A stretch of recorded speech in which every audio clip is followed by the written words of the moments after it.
my pretend baking show, let's be honest, it's providing the incentive to brush my hair and to clean my kitchen. So if you don't know about the Bread Bible, I love this book. It's super thick, but what I like about it is it really tells you why you do certain things and not just how to do it. So this recipe for traditional challah is actually 6 pages long. 6 pages long. Let me read you from the Bible. And it gives you details like with the dough hook, beat on medium speed. Number 4, if you're using the KitchenAid, which I am, onto it, knead, adding a little flour if necessary, so that it is just barely tacky. In parentheses, sticky. So if that's the kind of detail you like in your baking recipes, this is the book for you. We're gonna start with making a sponge, then we're gonna make a blanket for our sponge, then we're gonna make the dough, then we're gonna make the braid, then we're gonna make the bread.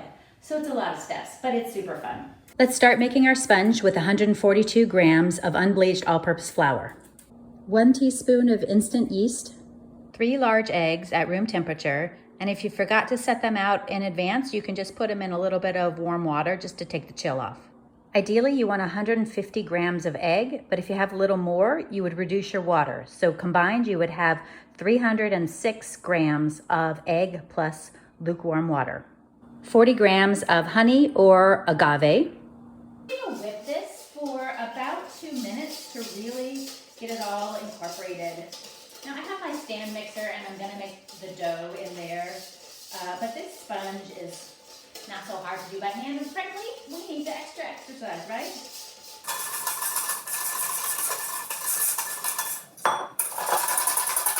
After whisking, your sponge should be nice and bubbly. The blanket we're putting on it is the flour mixture that's gonna be the dough. 662 grams of flour. Add a tablespoon of salt. I know it sounds like a lot. Add 1 1/4 teaspoons more yeast. And I'm just gonna gently pour that on top of my sponge. I do not want to incorporate it. Just want to kind of give it a little bit of insulation while it does its thing. If you want to speed the process up, you can just proof it in your oven. All right, we're back. And if the camera's a little bit different, it's because I've mopped. You guys, this is all about, making it through the day.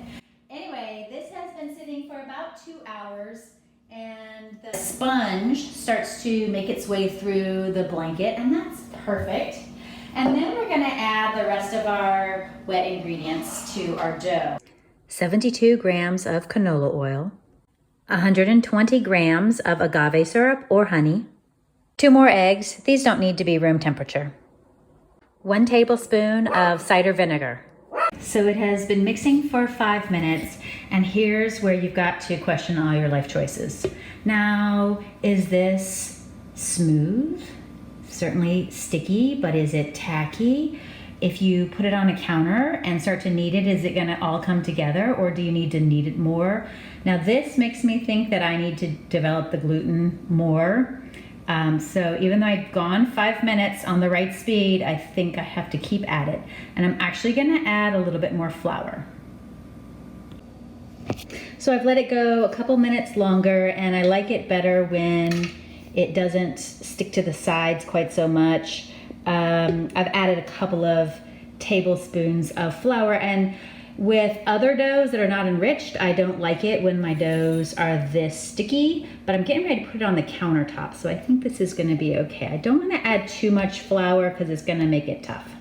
So this is where you just have to be a little bit fearless.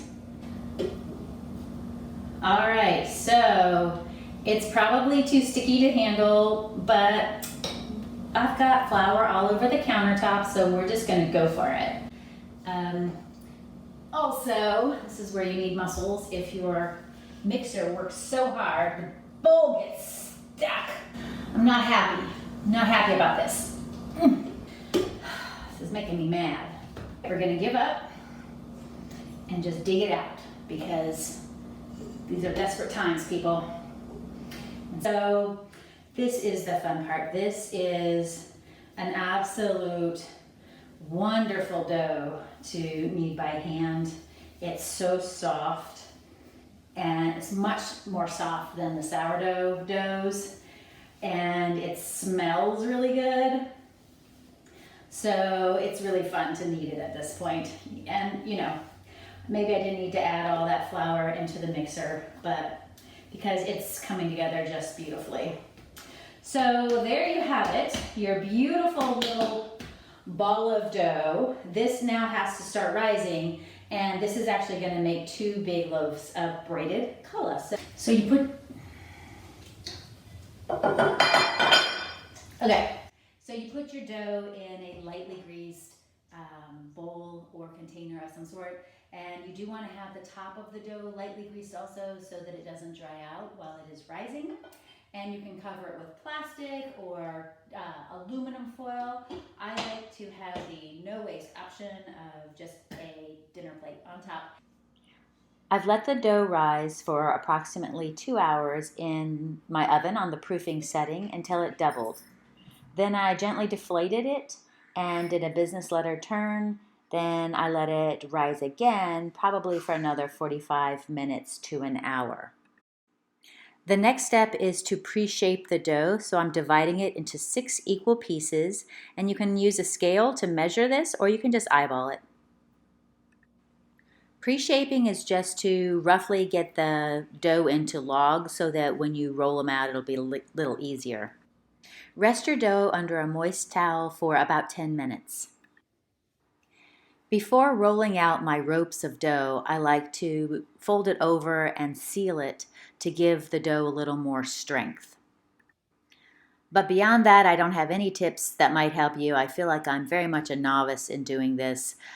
You seal your dough if it seems to be coming undone. Otherwise, you just have to have some confidence and just try it, right? My logs are very uneven, but they seem to work out, so just have some fun with it. Once you have your 3 ropes all rolled out and they're about the same size, it's time to braid. So start your braid in the middle, and that will make it a little more even. You also don't want to braid it too tightly because your dough is going to rise one more time.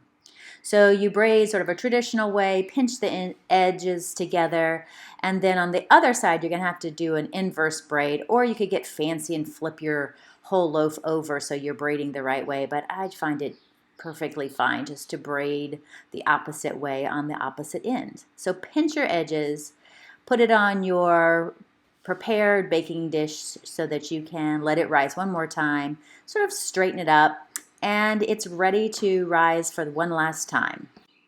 After the last rise, you do an egg wash and then you bake it at 350 degrees for 30 minutes.